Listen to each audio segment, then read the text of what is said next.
feel trittico is heart-wrenching, engaging, fun. Bwerus, cyffroes.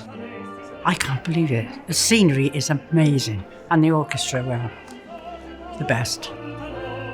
Credu bod yn neis cael yr amrywiaeth mewn penodau gwahanol. Fi'n credu bod rhywbeth I bawb, really. A rhywbeth I bobl o bob oedran hefyd. That set on that first act was insane. And then the second one, I think the music is so lovely. The singing is marvellous. I think it's all to a very high standard. It's very impressive.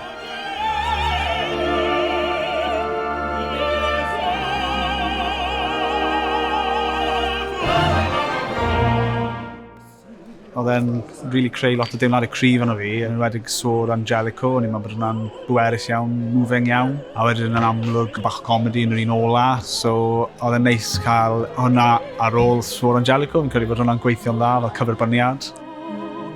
I really recommend coming. The singing is beautiful and it's really lovely to see, you know, a combination of the orchestra, the singers, and like this insane set. To have that 3 different ones is very enjoyable. It's well worth coming to see.